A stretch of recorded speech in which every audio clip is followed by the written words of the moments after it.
2 միլիարդ դոլար։ Սա այն փողն է, որն ուղղակի չի թալանվել։ 2025 թվականի, 2018 թվականի համեմատ մենք պետական բյուջեի եկամուտները ավելացրել ենք 2 միլիարդ դոլարով։ Եթե չլիներ հեղափոխությունը, այս 2 միլիարդը դառնալու էր կղզիներ ու պալատներ օտար ափերում, դղյակներ Սևանի ափին, ատկատներ օֆշորներում։ Սա Քոչարյանի, Սերժի եւ նրանց մերձավոր օլիգարխների չթալանված փայնա։ Բայց այսօր այս փողը ձեր աչքի առջև է։ Սա այն ճանապարհներն են, որով որ դուք ամեն օր երթևեկում եք։ Այն դպրոցներն ու մանկապարտեզներն են, որտեղ հաճախում են ձեր երեխաները։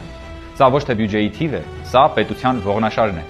Եթե չեք պատկերացնում այս թվի լրջությունն ու մասշտաբը, ուղղակի մի պահ հիշեք, որ դատախազությունը Ռոբերտ Քոչարյանից պահանջում է 200 միլիոն դոլարի թալան, եւ սա ընդամենը մեկ մարդու։ Պատկերացնում եք, թե որքան չկառուցված ճանապարհներ, դպրոցներ ու մանկապարտեզներ կան միայն այս մի գրպանի մեջ։ Ուրեմն վերջին շրջանում բավականին պոպուլյար է դարձել մեզ քննադատել սոցիալական թեմաներով եւ այդ առումով ամենասիրած թեմաները դիմախոսների դա կենսաթոշակներն են, շատ են շահարկումներ անում վերջին շրջանում։ Մեկը ասում է, որ եթե ժամանակին պարկ չներգրաբեր կամ պարքիավճարներ չտային, ապա հնարավոր կլիներ թոշակը կրկնապատկել կամ շատացնել։ Մեկը խոստանում է իր իշխանության գալու դեպքում միանգամից 50%-ով թոշակները բարձրացնել։ Երրորդ քաղաքական ուժի ներկայացուցիչը խոստանում է 1 տարում, ուշադրություն դարձրեք, 1 տարում թոշակի չափը դարձնել 150,000 դրամ։ Այսինքն ոնց որ աճուրդ լինի, թե ով ավելի բարձր թիվ կառաջարկի։ Ես ընդհանրապես նշեմ, որ պետական հատվածի աշխատավարձերը թոշակների վրա չնչին ազդեցություն ունեն, այսինքն եթե ամբողջ պետական համակարգը աշխատավարձ չստանա, թոշակները հնարավոր կլինի բարձրացնել, չգիտեմ, երևի 1 կամ 2,000 դրամով։ Եվ երկրորդ, եթե պետությունը հնարավորություն ունենար այսօր անգամ 5%-ով թոշակների չափերը բարձրացնել, դա անպայման կաներ։ Իսկ ինչու են այս մարդիկ նման բաներ անում, իմանալով, որ օրինակ թոշակը եռապատկելու համար Հայաստանի Հանրապետության պետական բյուջեին անհրաժեշտ կլինի տարեկան մոտավորապես 700 միլիարդ դրամ, իրենք այս թիվը շատ լավ իմանալով նման խոստումներ են տալիս, ինչ պատճառով, այն պարզ պատճառով, որտեղ իրենք հստակ գիտեն, որ իրենք երբեք իրենց խոստումը իրականացնելու եւ դա ստուգելու հնարավորություն չեն ունենալու։ Այսինքն իրենք երբեք իշխանություն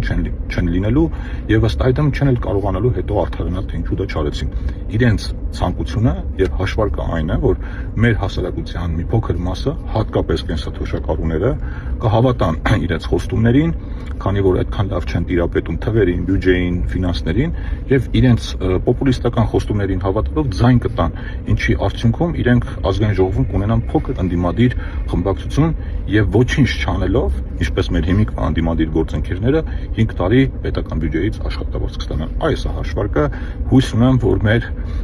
հայրենակիցները այդ պոպուլիզմին չեն տրվի։ Եվ վերջում առիթից օգտվելով տեղեկացնեմ, որ իմ առաջարկը եւ բանավեճի հրավերը Նարեկ Կարապետյանին շարունակում է մնալ ուժի մեջ եւ եթե պարոն Կարապետյանը կհամաձայնի, սիրով պատրաստ եմ բանավիճել թոշակների, աշխատատեղերի եւ մնացած թեմաներով։ Շնորհակալություն, լավ եղեք, բոլորիդ հաճելի հանգստյան օրեր եմ մաղթում։ Ողջույն հարգելի հայրենակից։ Ղարաբաղի համար պատերազմ եղած իշխանությունը արդեն քանի տարի է փորձում է մեղադրել Ղարաբաղը հանձնելու մեջ։ Իսկ ես կուզեի 2016 թվականի ապրիլյան պատերազմի կանգնեցնողներին հաշտ տալ։ Ինչի դիմաց եք դուք ապրիլյան պատերազմը կանգնեցրել ու այն հայ հասարակության ներկայացնում որպես հաղթանակ։ Լավրովյան պլանի դիմաց եք կանգնացրել։ Արտաքին հարաբերությունները զիջելու դիմաց եք կանգնացրել։ Եվ ձեր հիմնական միտքն այն էր, որ մի 30 տարի էլ այդպես ոչ պատերազմ, ոչ խաղաղություն իրավիճակը պահպանել, որը ձեր վերարտադրման հիմնական գրավականն էր։ Ոչ զենք, ոչ նոր զինամթերք, այլ կիսապատերազմյան իրավիճակ, որ կարողանաք վերարտադրվել։ Ձեր հետաքրքրությունը Ղարաբաղը չէ, ձեր հետաքրքրությունը ձեր վերարտադրությունն էր։